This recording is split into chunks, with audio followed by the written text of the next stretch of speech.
oficina, en el celular, en tu casa. En todas partes y sin importar lo que estés haciendo.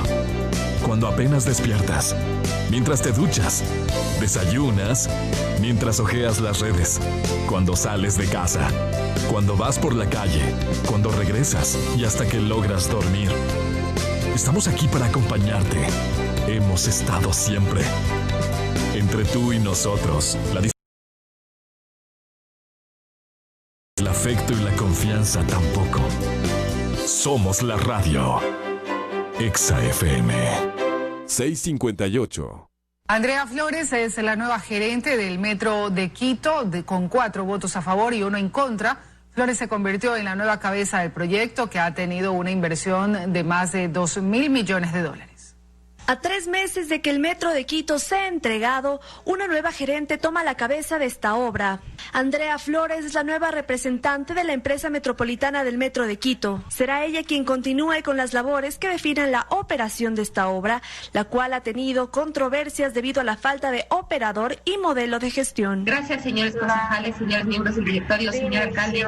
No defraudaré esta noble labor que el día de hoy me han encargado. Así será. Los votos a favor fueron por parte de Guillermo Abad, Jorge Yunda, Bernardo Abad y el nuevo secretario de Planificación, Lenin Muñoz, quien asumió el cargo hoy tras la dimisión de Giovanni Puchaisela. La concejala Gisela Chalá votó en contra. Por su parte, Bernardo Abad confirmó el apoyo a Andrea Flores y recalcó que seguirán de cerca su gestión para garantizar transparencia a los ecuatorianos. Eso no significa, señora ingeniera Andrea Flores, es un cheque en blanco. No, en lo absoluto. Significa que hoy más que nunca voy a ejercer mi competencia y mi derecho a la fiscalización. Por otra parte, el concejal Fernando Morales sigue dudoso sobre la designación, porque cuando se desarrolló como gerente de la empresa pública de pasajeros, no tuvo el mejor desempeño en sus labores por cumplir. No ha logrado mejorar y solucionar el problema con los trabajadores, los problemas justamente también con el aforo y el control en esta pandemia. Han habido algunos inconvenientes de lo que ha sido la empresa de pasajeros, sobre todo el gran problema, el problema del recaudo. Ha habido muchísima evasión. Andrea Flores deberá continuar con el proceso de una gestión directa con contratación de servicios, aunque esta decisión recientemente anunciada por el alcalde generó malestar entre concejales y expertos. En Quito, Natalie Jiménez, 24 horas. Calidad. Innovación. Completamente democracia. El siguiente programa es de opinión, apto para todo público. Gracias al auspicio de... En Banco del Pacífico sabemos que el que ahorra lo consigue. Por eso premiaremos a 40 ecuatorianos con $2.000 cada uno para que consigan eso que tanto quieren. La empresa eléctrica Quito trabaja en el soterramiento de cables eléctricos, lo que garantiza mayor seguridad y energía de calidad. Descárgate de una, la app para clientes Banco Pichincha, para pagar, cobrar y pasar dinero con tu celular.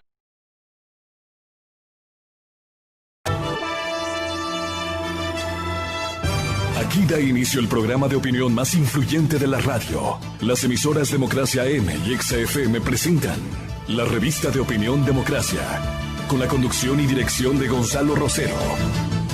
Nos maquillaron los datos, se los llevaron todo. Restablecer la democracia. Las leyes violaban la Constitución.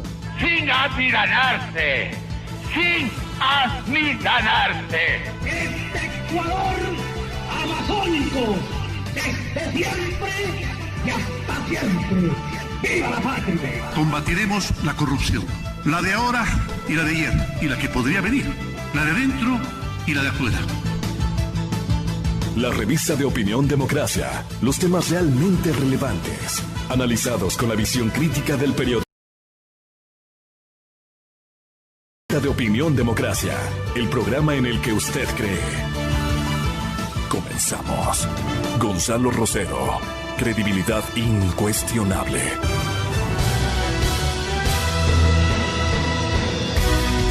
Estamos ya iniciando esta mañana de trabajo, miércoles 13 de enero, ya 13 de enero del 2021.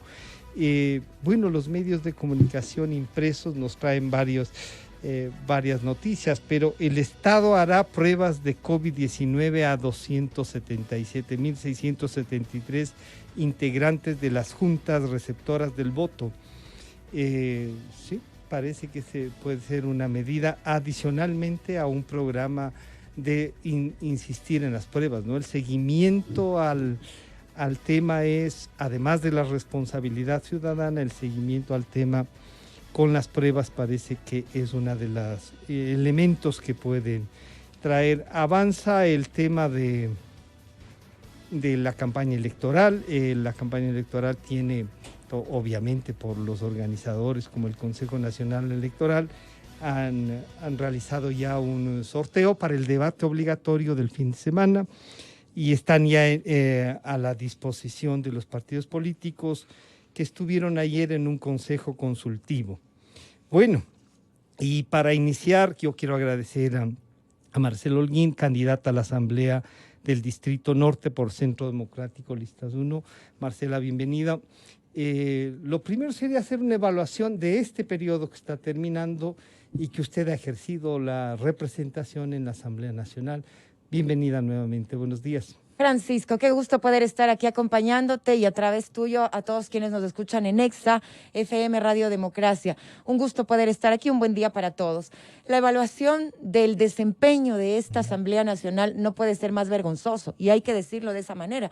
No en vano hay una aceptación del 2% de la población que apenas de alguna manera califica, digamos que entre pésimo, malo o menos malo, el accionar de la institución en general. Yo creo que son varios los errores que se ha cometido por parte de la Asamblea Nacional. Ha sido un ente legislativo que no ha estado a la altura de los intereses de los ecuatorianos. Yo creo seriamente que la Asamblea Nacional no ha estado tampoco dándole la cara a la ciudadanía, al contrario, le ha dado la espalda.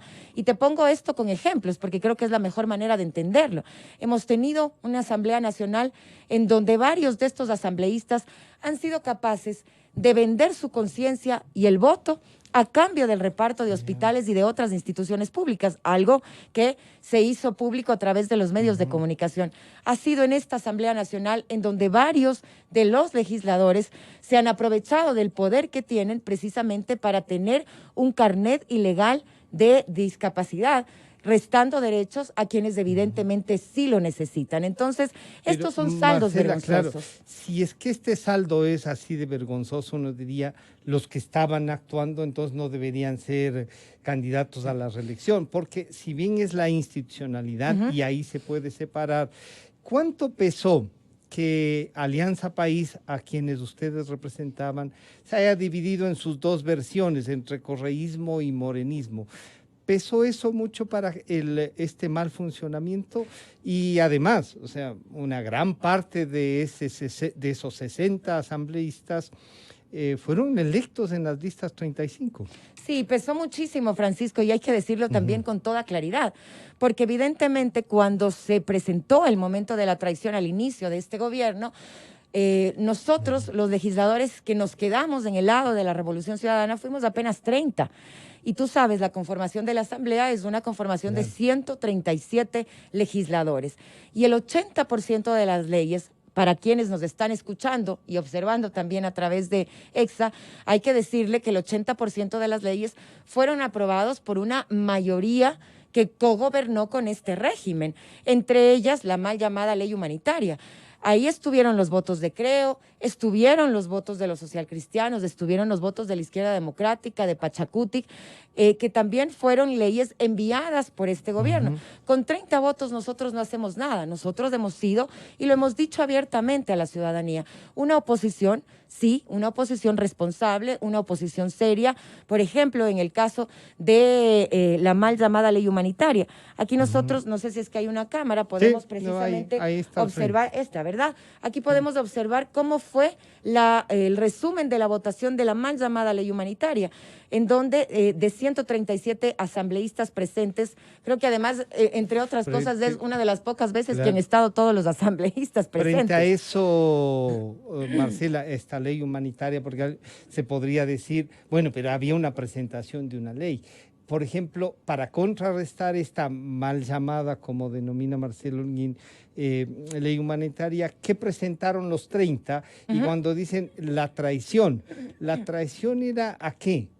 al expresidente Correa, al proyecto, y en qué consistía el proyecto, Marcela. La traición fue al proyecto político, no se trataba de una persona, porque el proyecto político lo integramos todos, quienes precisamente estamos defendiendo ese modelo de hacer patria. Pero más allá de la traición al proyecto político, fue la traición al pueblo ecuatoriano, porque el pueblo ecuatoriano se pronunció en las urnas por determinado proyecto político que a fin de cuentas no se cumplió y se dio un viraje completo y precisamente la gente no votó por aquello que tuvo y en la práctica... Entonces ahí la responsabilidad también está en quienes, porque ustedes pidieron votar por este presidente. Por supuesto. Ustedes pidieron votar y llegaron con más de 70 74 éramos en inicio, claro, exactamente. Con más de 70... Por supuesto, y tú me estás dando la razón, Francisco. ¿Por qué? Nosotros llegamos en mayoría a la Asamblea Nacional. Eso quiere decir que mayoritariamente la gente votó a favor de ese proyecto político que nosotros propusimos en las urnas. Luego se dio lo que se dio y evidentemente hubo ese viraje, ese proyecto político que ganó las elecciones y por el cual el pueblo ecuatoriano votó, no se cumplió. Nosotros sí somos responsables de haber puesto a Moreno ahí, y yo no te lo voy a negar, y lo hemos dicho siempre. Y te comento incluso una anécdota, Francisco, cuando yo voy por las calles ahora haciendo campaña política, con la debida, por supuesto, precaución y tomando todas las directrices del Consejo Nacional Electoral, mucha gente me ha preguntado, y te soy absolutamente sincera, y me ha dicho, usted me pidió votar por esa persona, usted me pidió votar por este gobierno que ahora nos ha dejado sin trabajo. ¿Sabes lo que le he dicho a la gente? Que le pedía perdón por aquello, porque realmente hemos visto cuáles han sido los retrocesos que se han dado en estos 3 años y medio. Nosotros lo pusimos, Francisco, pero los otros partidos políticos le compraron, porque han sido los otros partidos políticos los que han cogobernado con este régimen. Pero ahí uno podría pensar y decir, bueno, ¿y qué garantías entonces nos dan a que las próximas elecciones no nos sigan pidiendo disculpas y al país y le digan, oiga, nosotros le pusimos, pero disculparame, ya se ha vendido? Exactamente. ¿Qué tipo de gente tienen? ¿Hay militancia? ¿Tienen ustedes una Interesante la manera como tú abordas la pregunta, porque fue precisamente eso. Este gobierno lo que hizo fue venderse. Y la gente también me pregunta eso en las calles, ¿sabes? Creo que tienes muy activado ese termómetro popular porque son precisamente esas dos preguntas. Es lo que preguntan, claro, lo que nos preguntamos normalmente. Y lo que le inquieta a las personas. La tranquilidad de ahora es que tenemos una persona que si ya habría querido venderse, como lo hizo Moreno, lo hubiera hecho durante estos casi ya 4 años. Y otros podrían decir entonces, no se ha vendido porque no ha estado. O sea, no sabíamos de su existencia, aunque después se ve en el currículum la gran presencia en estos 14 años que ha tenido al interior de la Revolución Ciudadana, como se denomina. Exacto. Y entonces, Marcela, frente a esto, la oposición simplemente puede decir, se dividió, ya no tenemos nada más, y ¿qué más podemos plantearle entonces? La oposición, si no son mayoría, entonces no tenemos una representación que presente proyectos, que impida cosas y que fiscalice. Porque un tema que yo sí quiero hablar luego es de la fiscalización. Pero en esto, ¿qué proyectos ustedes han impulsado desde los 30? ¿Qué se ha concretado? Porque los proyectos se pueden negociar, se pueden conversar.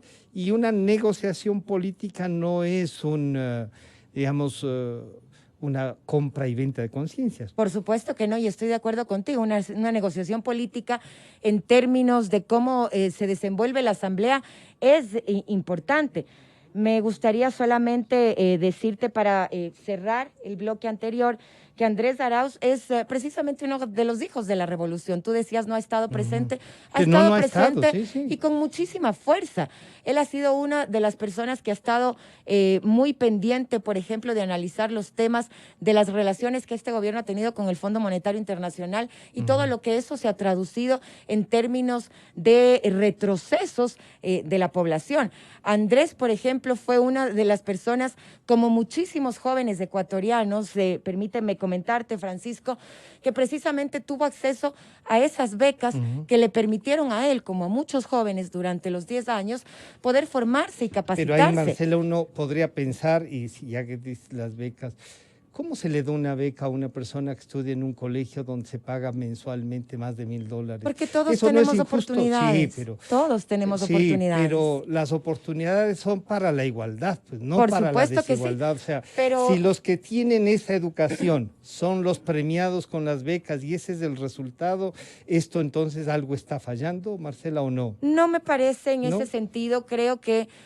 todos debemos tener oportunidades. Es decir, el país no debe dividirse precisamente en eso, entre los ricos y entre los pobres. ¿Ah, sí? Todos debemos pero tener, eso todos debemos tener oportunidades. Marcela, pero discuten que no se debe dividir entre ricos y pobres, pero por supuesto, entre pelucones y no pelucones. Por supuesto que no. 10 años nos dijeron lo contrario el líder de ustedes. Pero yo te digo, aquí en el caso de las becas, Andrés, como muchos otros jóvenes, se ganaron por méritos académicos.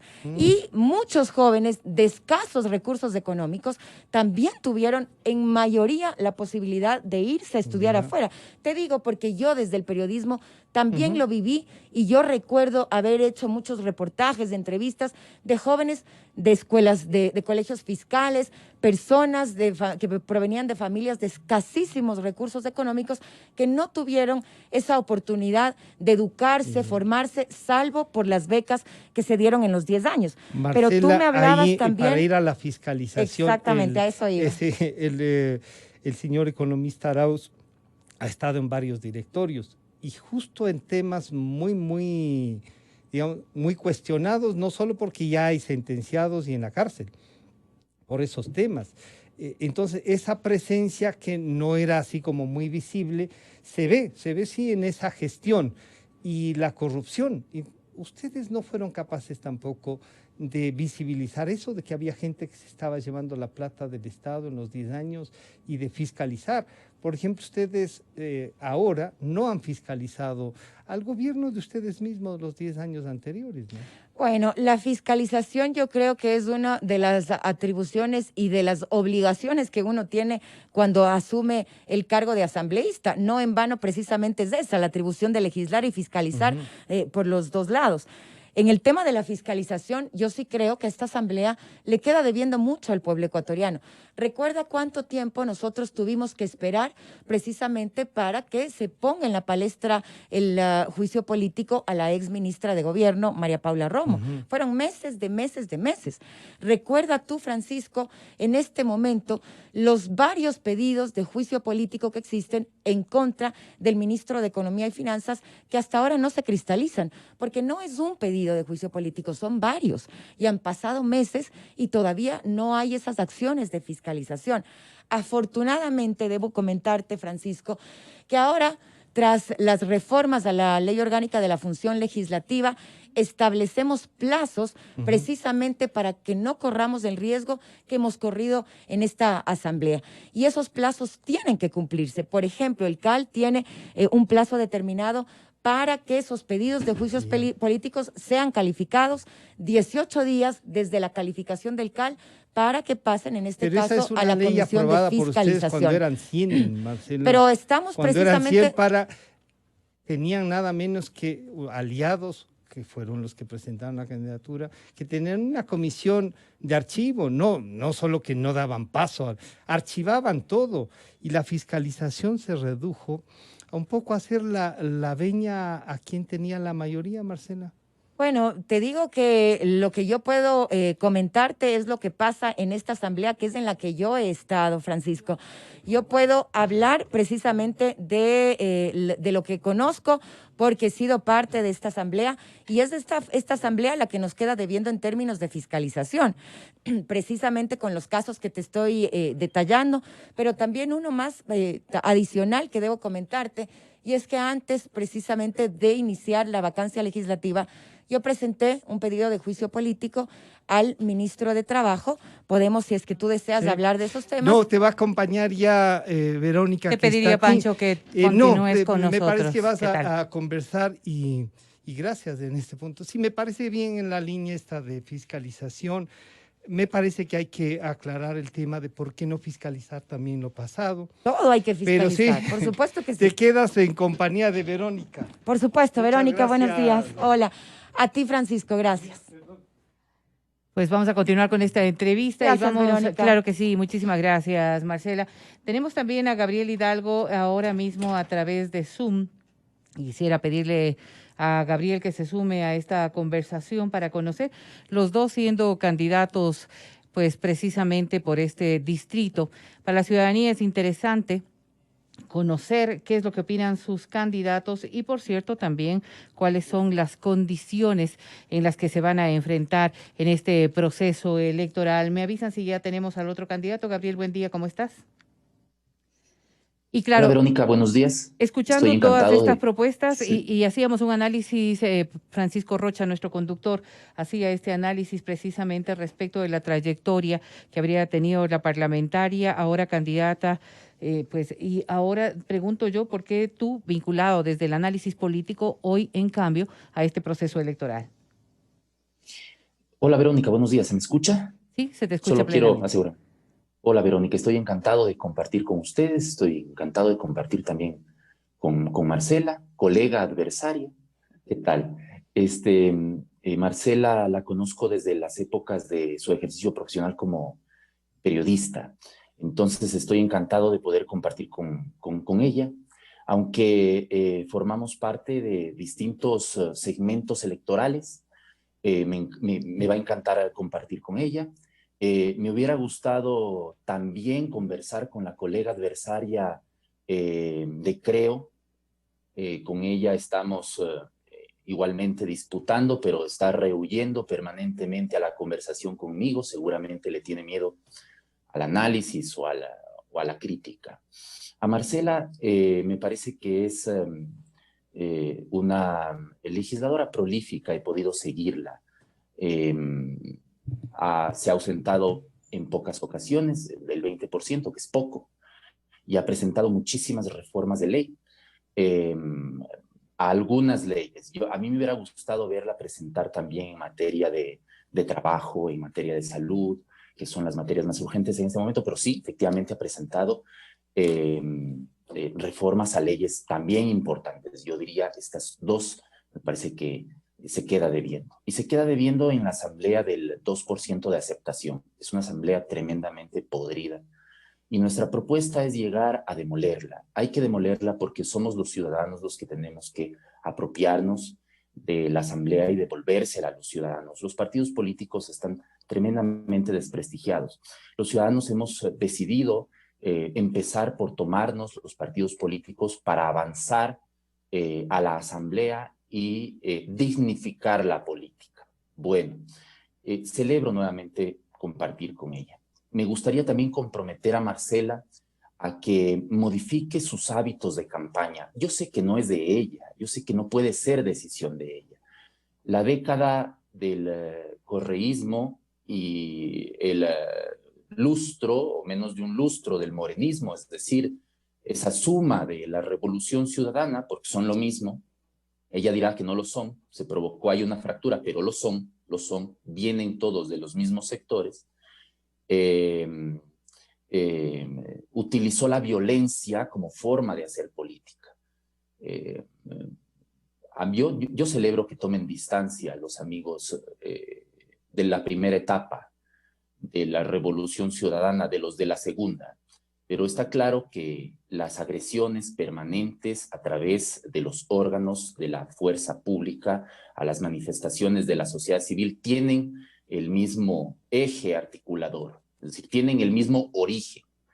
Todos ahí forman parte del mismo sancocho. Por favor, háganse cargo de sus propias responsabilidades como grupo, no individuales, por supuesto, no individuales. Quiero recomendarle muy, muy respetuosamente a Marcela que su campaña puede hacerla sin necesidad de recurrir a la violencia. Yo estuve en la Amazonas y Alemania y estaban pues un grupo de unas 15 personas muy agresivas, se nos acercaron haciéndonos gestos, el gesto más vulgar que se puede hacer con la mano, a insultarnos, y todo porque alguien ahí empezó a gritar fuera Correa, fuera. Nosotros estábamos en otra actividad. Y alguien se acercó, un grupo, se escuchaba muy numeroso desde un edificio, empezaron a gritar fuera Correa, fuera, y intentaron agredirnos. Pero tampoco Entonces, se podría Marcela, endosar a la podemos, responsabilidad, sí, digo, me parece, de Marcela, un hecho que podría darse. Entiendo yo que este tipo de accidentes podrían darse. ¿Cómo sobre no? el ¿Cómo tema no? de las propuestas, que es a lo que hemos venido ¿Cómo no? a Vamos a conversar. escuchar en principio Gracias. esta explicación que nos da Gabriel. Yo sí quisiera pedirles a los dos, por favor, que hagamos alusión a este tema muy personal de la campaña, más bien al tema de la Gracias, campaña, pero Vera. claro, es un incidente, entiendo yo, que Gabriel le ha tocado pasar en las calles y posiblemente no sea el único incidente que se da, porque habrá que ver que muchos de los eventos que se han dado últimamente han tenido como respuesta también a ciudadanos bastante agresivos que han estado, no sé si perteneciendo a la lista 1, no sé si en alusión al tema de Correa, pero ha habido precisamente aquello y ha habido estos enfrentamientos ciudadanos. No sé si dentro de lo que ustedes, dentro de lo que ustedes hacen, pues precisamente haya una motivación a aquello. Gabriel, quisiera terminar. ¿Cuál era tu idea principal? Sí. Bueno, es el único realmente. Gracias, Berito. Es el único. Y no puedo atribuirle esto a Marcela. No, por favor. No. Gracias. Eso sería muy poco caballeroso de mi parte. No.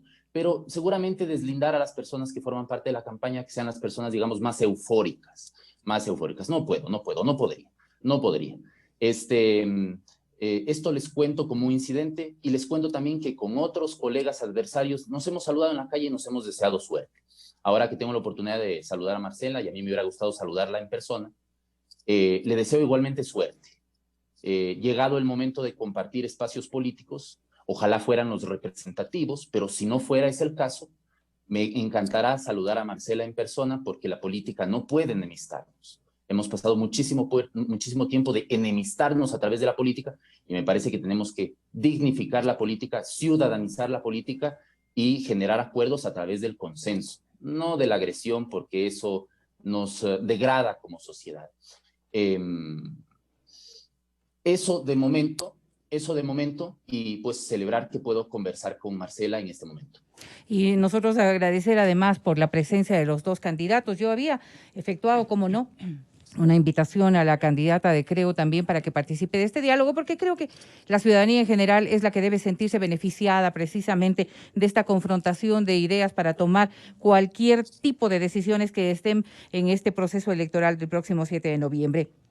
Pero dentro del quehacer, Gabriel quizás tiene esta trayectoria política y bienvenida a Marcela conversando también con Francisco respecto de lo que ha sido su trayectoria. Pero esto se convierte de alguna manera también, si bien pueden haber puntos a favor, sobre todo para quienes coincidan con este punto de vista de la Revolución Ciudadana en su momento y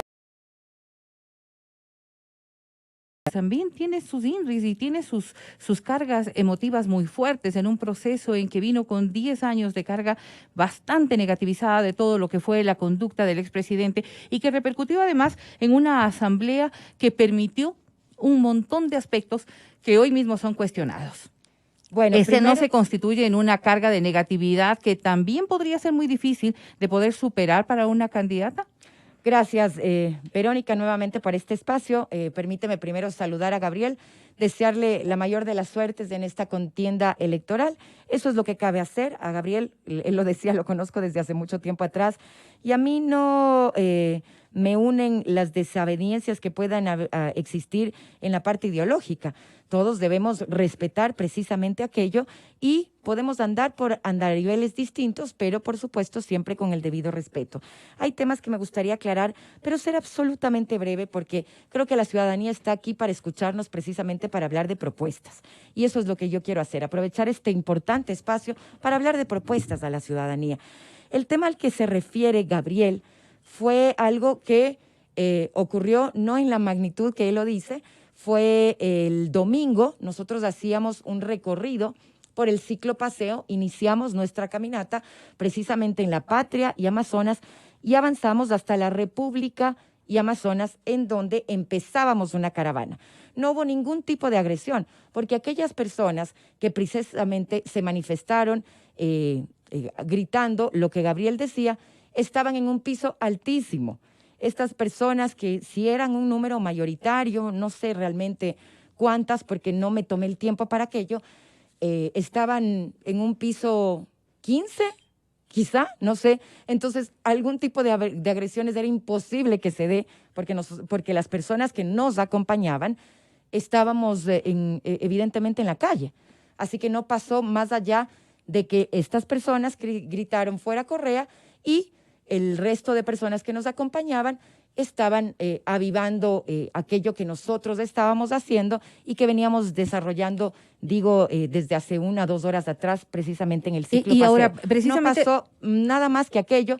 Nosotros nos subimos en la caravana, como estaba estipulado en el cronograma de actividades, y empezamos la caravana que terminó, en este caso, en el sector de Labrador. Esta no es una carga, por favor, la mascarilla, porque de verdad que estoy ahogándome. A veces es complicado estar con la mascarilla y ahorita tenemos todas las medidas de bioseguridad necesarias para poder estar así.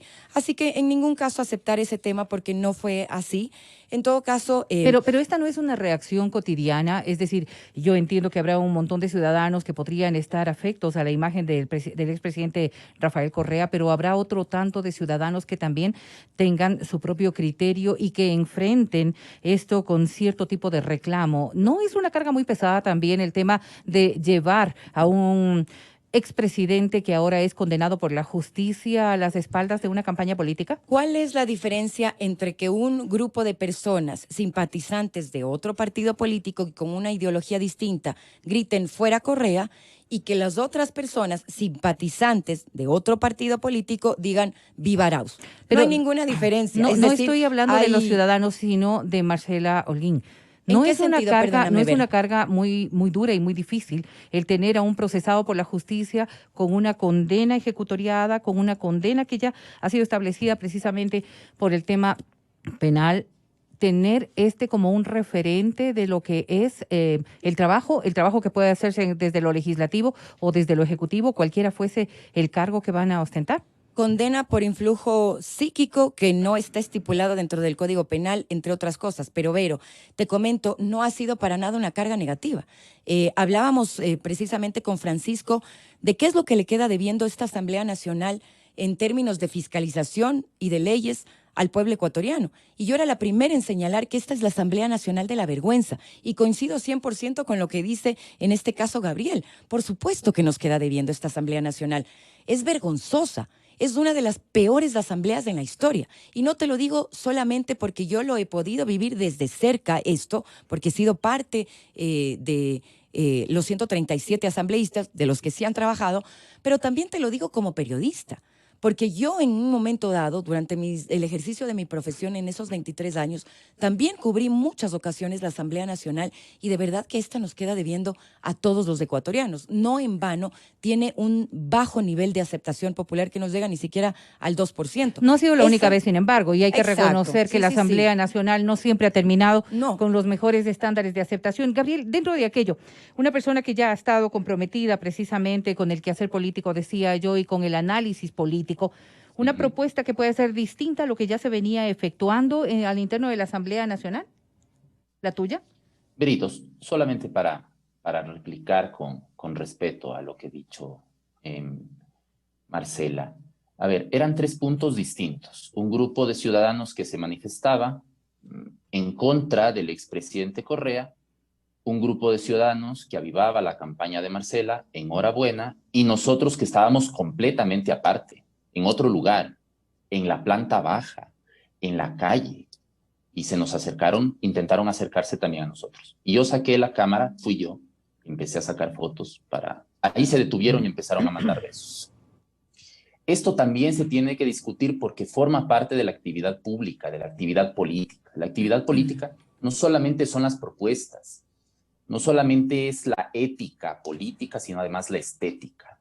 Nosotros apelamos ética y estéticamente al centro en las preferencias electorales precisamente porque no queremos polarizar. Hemos vivido muchísimos años de polarización y me parece que es el momento de concertar. Para mí ha sido también muy difícil porque yo soy ciudadano, soy un profesor universitario, no soy un político. Y no siendo político me resulta muy complicado entender estas manifestaciones polarizantes en una sociedad que necesita reconciliación. Como docente universitario y como antes, hace muy poquito, analista, he dejado de ser analista porque he decidido ubicar ubicarme electoralmente en un espacio político porque tengo que defender una posición política, una propuesta política, un programa político.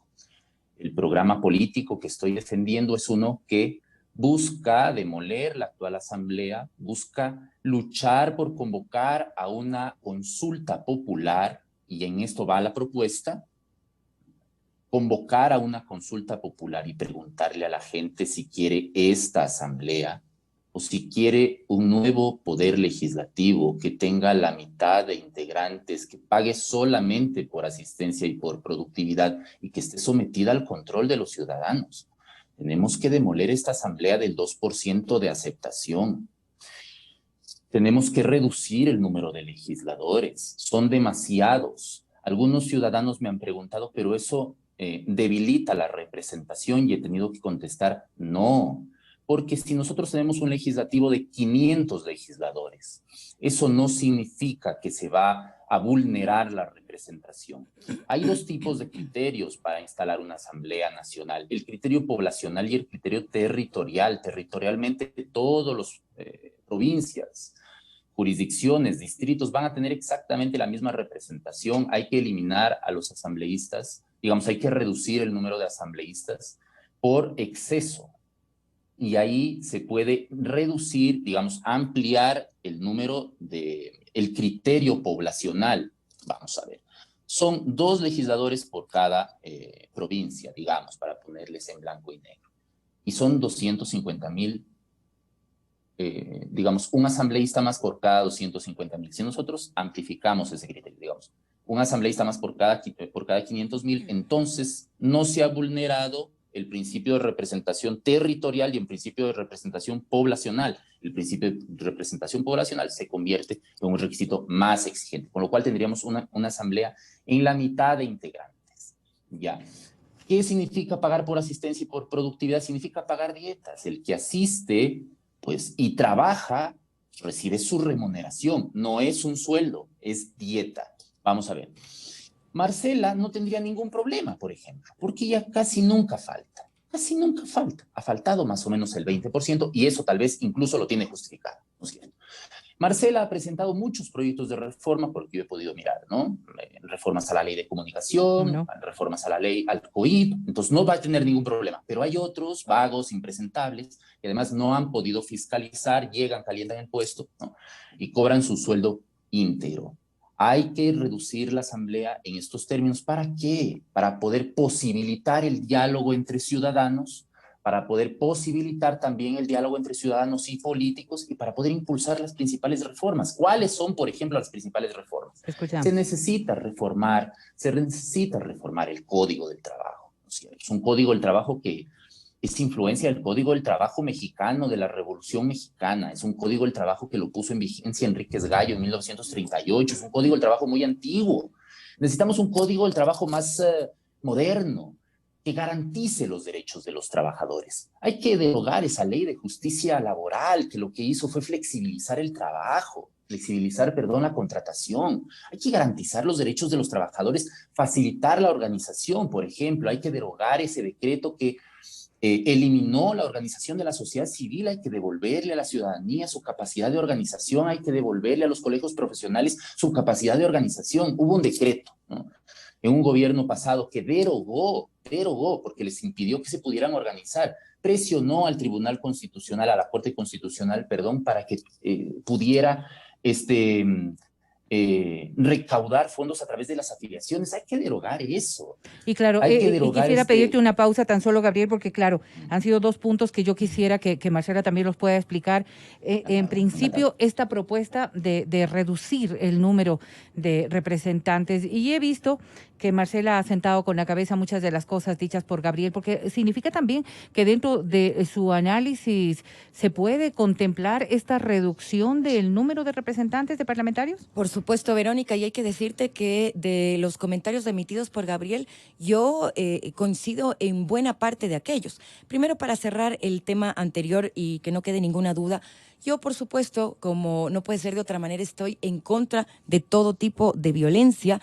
Y creo que los ecuatorianos estamos precisamente ya cansados de esto, ver peleas, pugnas entre partidos políticos. Esto no le hace bien al país. Ni las expresiones beligerantes, ni nada que conlleve precisamente a ese círculo de violencia. Exactamente. No estamos para eso, estamos para hacer una campaña propositiva de ideas y para sacar al Ecuador en donde está sumido, que realmente es impresentable todo lo que está ocurriendo en nuestro país. Pasa es y que quisiera, pero el peso político, por favor. Y solamente con esto termino, si es que me permite, Marcela, es que hemos estado acostumbrados lastimosamente a varios años de mucha violencia, y ese cambio sí tiene que venir desde los políticos, derivando en la ciudadanía, para que volvamos a ser un país en donde se pueda dialogar. Por supuesto, por eso te digo, Vero, que nosotros no podemos estar justificando ningún tipo de agresión y que la gente está cansada de ver a los políticos pelear. Lo que queremos como ciudadanía en general son propuestas y poder sacar a nuestro país adelante. Y como dice nuestro candidato a presidente, ya pasó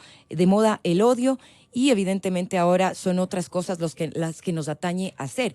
En el tema del trabajo legislativo, agradezco la deferencia de Gabriel y sobre todo la sinceridad y honestidad. De verdad, sí, he sido una de las legisladoras que más proyectos de ley ha presentado. Hablábamos antes con Francisco del tema, por ejemplo, de la fiscalización. Yo debo decirte que nosotros desde el despacho, porque este también es una forma de fiscalizar, hemos presentado alrededor de 194 pedidos de información que han sido sintonizados directamente con las inquietudes ciudadanas, y durante la pandemia presentamos 300 pedidos de información a de las diferentes autoridades y sobre la base, sobre todo, de las inquietudes ciudadanas, que es lo más importante. Entonces, en ese sentido, decir que hemos hecho un trabajo serio. En el tema de las faltas, sí, he sido una de las legisladoras que menos he faltado, absolutamente justificadas. También nosotros, en representación del pueblo, hemos tenido la oportunidad, porque hemos sido invitadas a participar en congresos internacionales, congresos de comunicación política. Yo fui, por ejemplo,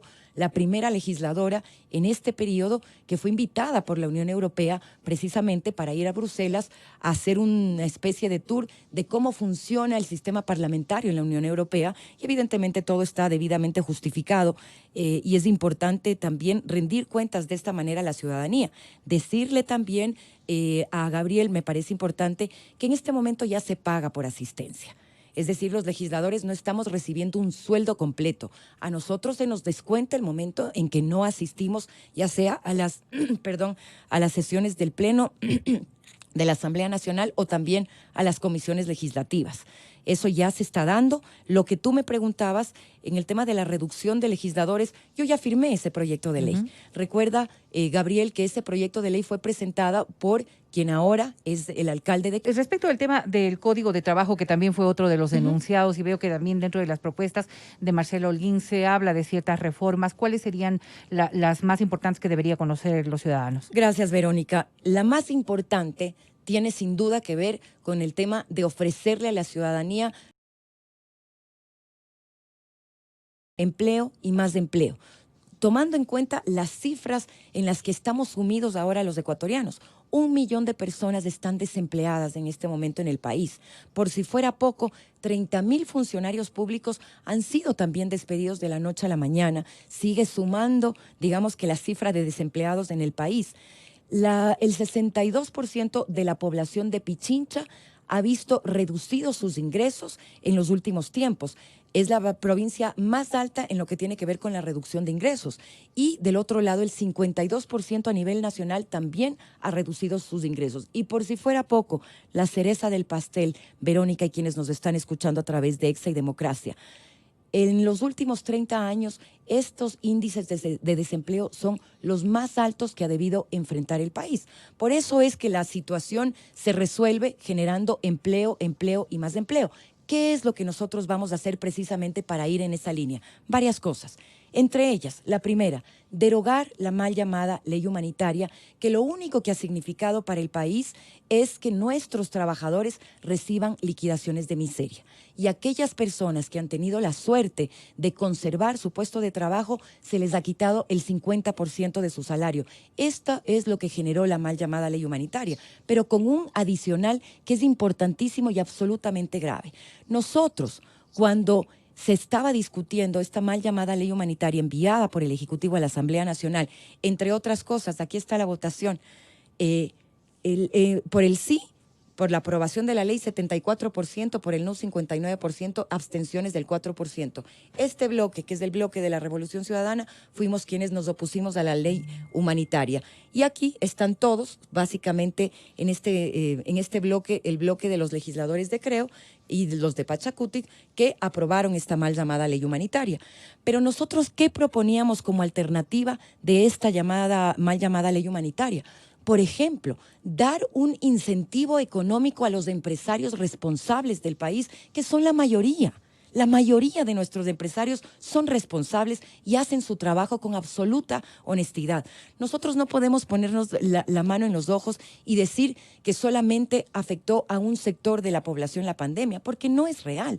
Todos, en mayor o menor medida, fuimos afectados, no solamente por los desaciertos económicos, sino también por los efectos directos de la pandemia. Entonces, evidentemente, los empresarios, al no tener plata, al reducir la producción, se vieron en la obligación también de reducir, en este caso, a los trabajadores que estaban con ellos. Nosotros proponíamos un incentivo económico para los empresarios responsables del país para que en este sentido, no despidan a sus trabajadores, que tengan esta fortaleza que les hacía falta en un momento económicamente difícil para la población, con una sola condición, que no despidan a sus trabajadores. Y de alguna manera, este proyecto que ahora mismo lo estás mencionando, Marcela, podría colaborar, y para muchos productores, pequeños empresarios, en fin, podría ser una alternativa que quizás no se compara con aquellos $1,000 que se prometió de parte de uno de los candidatos.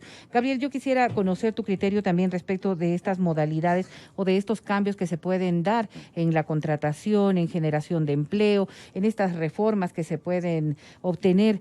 Ojalá y en la próxima asamblea con un poco más de visión realista de lo que está ocurriendo en nuestro país. Ahora sí vale la pena recordar también que de un aparato burocrático tan importante como el que ha habido en los últimos años, el recorte del personal ha generado también una subocupación de un montón de ecuatorianos, pero es que nunca habíamos visto, como en gobiernos anteriores, precisamente esa carga de contratación pública, que para muchos economistas viene a ser realmente un peso muy importante para el Estado y que de allí se han derivado un montón de problemas.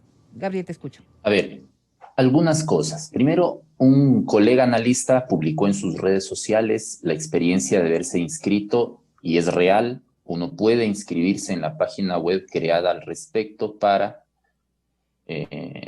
anotarse en esta política demagógica de ofrecer $1,000 a 1 millón de familias ecuatorianas. A mí me parece que es una medida desesperada de un candidato que intenta sumarse un grupo de votos sirviéndose de las necesidades de los menos favorecidos de la sociedad. La gente está desesperada por conseguir empleo, y apuntar a este tipo de medidas a mí me parece una medida absolutamente demagógica, incluso irresponsable. He dicho ya, la gente está desesperada por conseguir alguna fuente de ingresos, y algún candidato está apelando a este tipo de maniobras demagógicas. Bueno, lo otro es que hay un sistema laboral. Lo que pasó con el actual gobierno, la segunda etapa de la Revolución Ciudadana, la Revolución Ciudadana blanda, porque hay una Revolución Ciudadana dura, ¿no? y hay una Revolución Ciudadana blanda. La Revolución Ciudadana blanda, conformada también por Creo y el Partido Social Cristiano, es la que lidera Moreno. Ahora lo han abandonado, claro, lo tienen que abandonar porque estamos en época de elecciones. Pero antes de la época de elecciones estaban tomados de la mano, ¿no?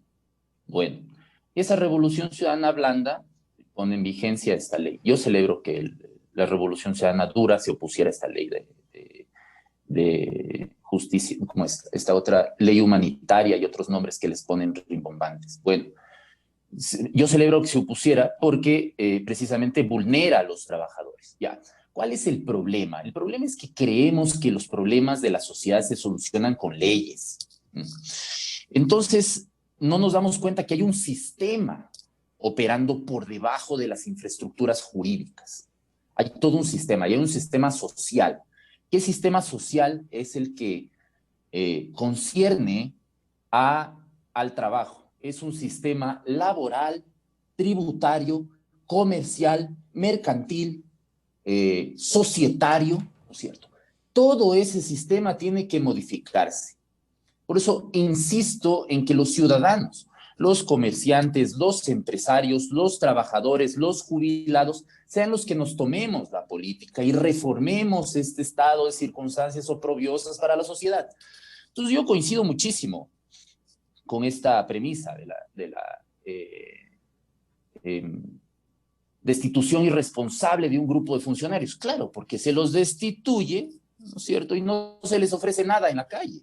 Se los tira a la calle sin ninguna oportunidad de poderse ocupar en nada en el sector privado, porque el sector privado está destruido. A ver, vamos a ver. ¿Por qué está destruido? Está destruido porque Ecuador es el principal país en materia de emprendimiento, pero también es el principal país en donde a los 5 años de instalado un emprendimiento, de formalizado un emprendimiento, el emprendimiento fracasa. ¿Por qué fracasa?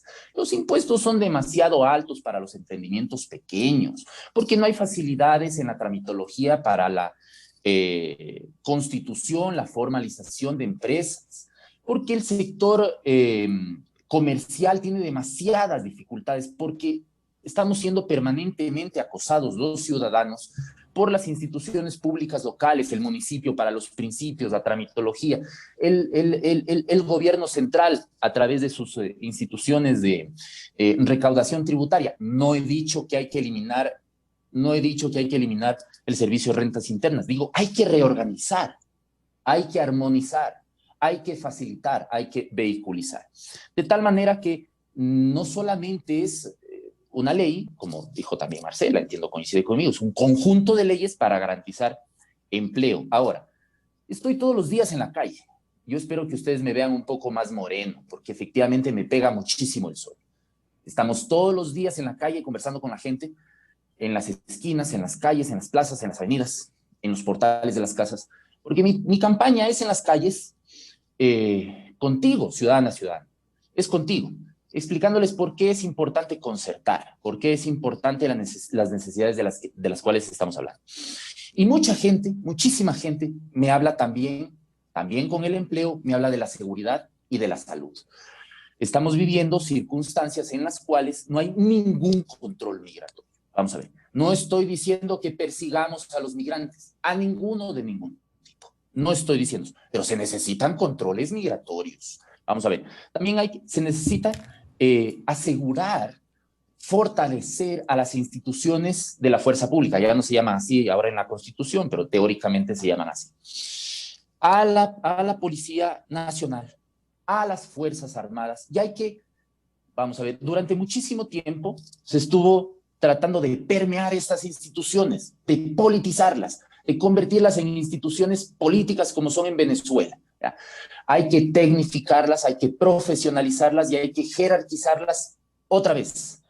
Y si no lo estuvieron, digamos, o si se consiguió vulnerar durante muchísimo tiempo, ahora hay que volver, si no lo estuvimos en otra época, o hay que intentar ratificar su estructura profesional, técnica y jerarquizada, ¿no? Para que puedan hacer su trabajo. Y hay que también enseñarles masivamente, porque yo entiendo que la gran mayoría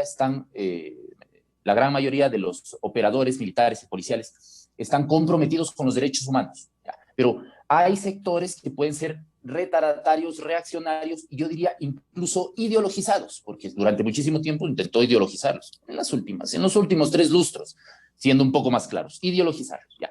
Entonces hay que devolverles la posibilidad. Ellos pueden tener la ideología que quieran, pero hay que comprometerlos con los derechos humanos en esos pequeñitos sectores retardatarios, porque entiendo que mayoritariamente, masivamente, ahí son gente comprometida con los derechos humanos. Y finalmente, incluso incorporar a las policías metropolitanas, a las policías municipales, para que se incorporen en las labores de cuidado y protección de los ciudadanos, porque incluso a mí me han dicho comerciantes, ciudadanos, amas de casa, estudiantes universitarios, jóvenes en general, que no pueden subirse a la ecovía, que no pueden subirse al transporte público con la misma tranquilidad que antes o que en otra época, porque la inseguridad es tremendamente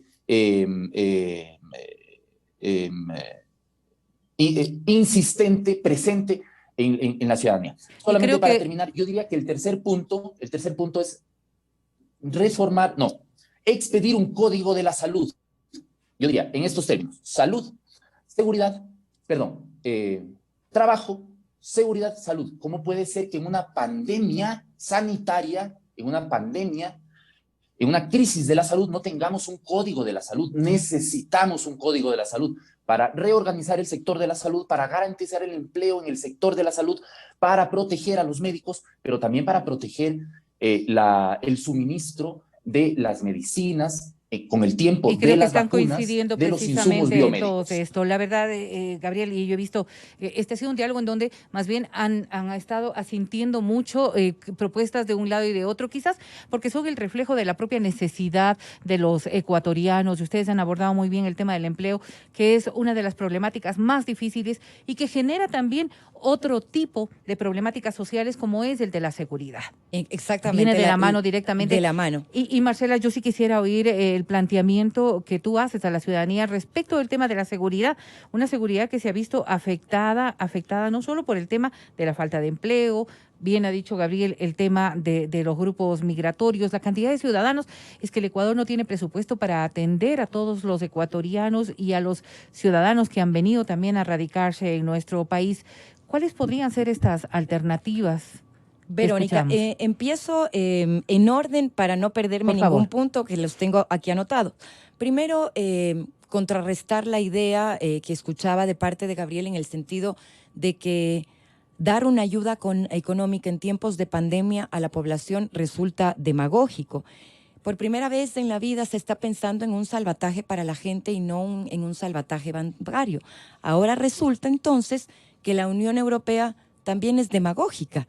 Y le voy a presentar a Gabriel y a quienes nos están escuchando todos los países que en época de pandemia, la más dura que nos ha tocado vivir como población ecuatoriana y mundial, han recibido ayuda de parte de sus gobiernos. Perú, Estados Unidos, Guatemala a los trabajadores informales, la Comisión de la Unión Europea, China con el bono por impacto COVID, Venezuela, Chile, Alemania.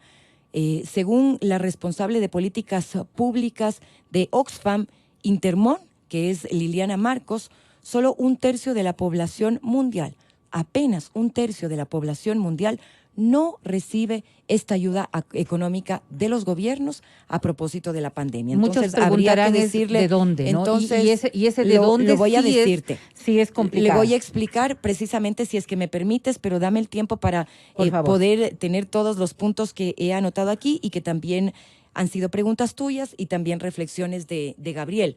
¿Cómo? Los 5.600 millones de dólares que el Banco Central tiene en este momento en el Banco Suizo. De ahí podemos sacar los recursos. Pero te voy a poner con un ejemplo muy sencillo para que la población nos entienda. Este sector medio que ha sido el más afectado por la pandemia y también por los desaciertos económicos del gobierno. Si yo como madre de familia, cabeza de hogar, que lo soy, y que cuido a mis hijos, a mis 2 hijos, y que les doy lo necesario, o al menos intento hacerlo para que puedan estar bien, tengo problemas económicos por la pandemia, efectos de la pandemia, o perdí mi trabajo, y tengo ahorrado en el banco unos $800, pero debo del arriendo. No tengo la plata para ponerles a mis hijos en el colegio o en la escuela, o para comprarles, no sé, el internet de banda ancha que necesitan para estudiar en este momento. Si es que tengo que alimentar a mis hijos, ¿qué hago? Dejo de utilizar esos $800 que tengo ahorrado en el banco y les dejo a mis hijos sin estudio, o como madre responsable que soy, cojo parte de esos ahorritos que tengo y destino $300, $400 para comprarle a mi guagua los textos escolares, para pagar el internet y para pagar el arriendo y para hacer las compras de la semana en la casa. La respuesta va a ser que todo el mundo me va a decir que va a utilizar parte de esos ahorros precisamente para poder, evidentemente, tener lo que necesitamos en este momento y de esa forma que contrarrestar esta situación por la que estamos pasando. Hay muchos aspectos que allí están en ese análisis y yo voy a pedir tan solo... Eso es, pero Vero, precisamente lo que se pretende hacer. Coger parte de esos 5.600 millones, que sería 1.000 millones, para poder darle a esa madre de familia para que haga exactamente lo mismo y se movilice y se dinamice la economía del país. Y vamos a pedirle al candidato Arauz que nos dé una explicación. Perfecto. Yo Me parece perfecto. Anticipo que del día de mañana hacia el otro jueves tengo ya el compromiso del candidato Arauz para que venga y pueda explicar y pueda confrontar también este tipo de cosas, porque la ciudadanía tiene un montón de planteamientos e interrogantes, pero no es materia de la legislatura, y yo por eso, y dado sobre todo que tengo muy poco tiempo, yo sí quisiera, por favor, que profundicemos en lo de la legislatura. Rapidito. Gabriel se refería al segundo momento, decía él, de esta heresé, de la heresé blanda, decía él. Con el nivel de persecución que hemos tenido, que está absolutamente evidenciado por la población, no quiero ni pensar. Dios me libre, y le juro, o sea, hasta me santiguo. Dios me libre, ¿qué habría pasado si es que fueran nuestros enemigos? Solamente como un pequeño comentario. Y para ir a materia de lo que nos compete en este momento, Verónica y amigos que nos escuchan, dos cosas que tengo anotadas que me parecen importantes. ¿Cuáles son las propuestas? Empleo, empleo y más empleo, favoreciendo, por supuesto, a aquellas personas que se han visto afectadas, que es 1 millón de desempleados en el país, apoyando a los empresarios honestos de este país, que son la mayoría, precisamente para que el gobierno pueda ayudarlos con una condición de que no despidan a sus trabajadores. Eso hay que hacerlo porque de esa manera también dinamizamos a la economía, y el sector medio es el que más se ha visto afectado precisamente producto de la pandemia. Tema de la seguridad. Vamos también a derogar esta mal llamada ley humanitaria para que nunca más en la historia de este país los trabajadores reciban liquidaciones de miseria. Tenemos lista una ley de fortalecimiento del trabajo autónomo y semiautónomo, aquello que Gabriel precisamente hablaba de los emprendimientos. Vamos a apoyar. Si tú me preguntas por qué tienes lista y no has presentado, porque evidentemente no tenemos los votos necesarios para hacerlo. Seguridad social para nuestros trabajadores autónomos. Créditos que los vamos a trabajar a través de los gobiernos autónomos descentralizados y, por supuesto, formación, capacitación. Ganamos todos con la formación y capacitación de nuestra mano de obra, porque estas personas van a poder poco a poco ir aumentando la economía formal. Los empresarios van a tener mano de obra más cualificada. Esto nos ayuda, por supuesto, a todos y dinamiza la economía. Y en tercer término, también fiscalizar. La fiscalización que nos ha quedado debiendo, digamos que en términos generales, la Asamblea del Ecuador. Nosotros hemos puesto un juicio político al ministro del Desempleo, porque no podemos llamarlo el ministro de Trabajo, y evidentemente también vamos a estar atentos de que eso se cumpla. La seguridad. ¿Cómo generamos nosotros mayor seguridad? Con trabajo, Verónica. Si es que precisamente estamos ahora viendo y sintiendo los efectos de una mayor inseguridad en el país, es precisamente porque no existe trabajo. Vamos a atacar la inseguridad y lo vamos a hacer generando empleo, empleo y más empleo. Y evidentemente coincido también con Gabriel en el tema sanitario. No debemos descuidarnos. Esta es la prioridad. Ahora más que nunca, los ecuatorianos sabemos cuál es nuestra prioridad. No solamente, digamos que individualmente, sino también de forma colectiva. La vida. Exactamente eso es lo que más debemos precautelar en este momento. Y aspiramos nosotros a que quienes vayan a ocupar una curul en la próxima legislatura, pues garanticen a los ecuatorianos un trabajo honesto, sincero, de transparencia y que sea efectivo. Francisco Rocha ha impuesto ya aquí un orden y yo quisiera también asumir aquello, más allá de lo que ha sido ya sus exposiciones. Sí quisiera que en un minuto ustedes, por favor, le digan a los ecuatorianos por qué deberían votar. Y vamos a iniciar con la dama el día de hoy, Marcela Holguín, por favor. ¿Por qué los ecuatorianos deberían votar por ti? Bueno, básicamente por el trabajo que hemos venido realizando. Yo sí tengo cara para decirles a los ecuatorianos que nosotros desde el principio en la Asamblea Nacional hemos trabajado para y con la gente, vamos a seguir haciéndolo, hemos establecido vínculos muy fuertes con la población, no estamos únicamente en el territorio en época de campaña, hemos permanecido ahí, pero sobre todo votar por un proyecto político que evidentemente lo que quiere es darle nuevamente a la población ecuatoriana la posibilidad de vivir mejor. Solamente hagámonos una pregunta, ¿cuánto estábamos mejor? ¿Ahora o en la época pasada, antes de este gobierno?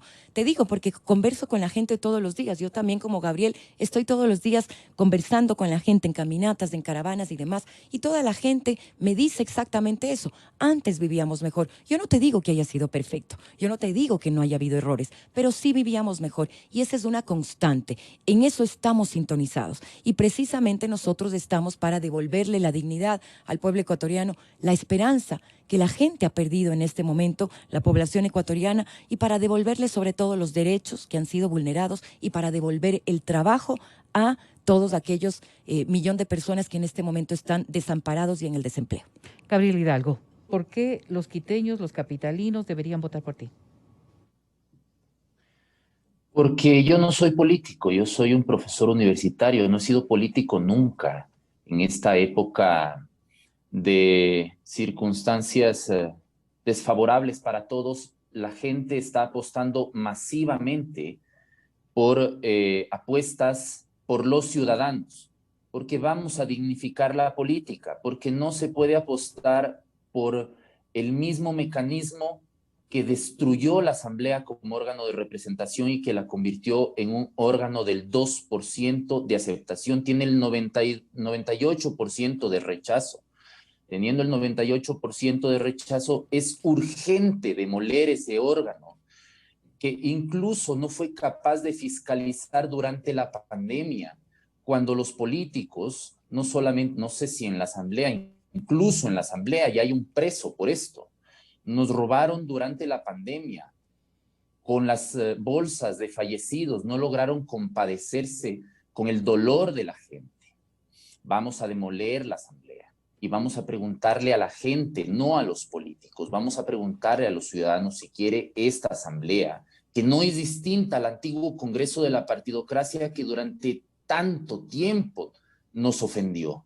Vamos a instalar un nuevo poder legislativo, quiteños, quiteñas, y entre ciudadanos, entre jóvenes, entre universitarios, entre jóvenes comerciantes, jóvenes burócratas, jóvenes emprendedores. Lo vamos a hacer juntos.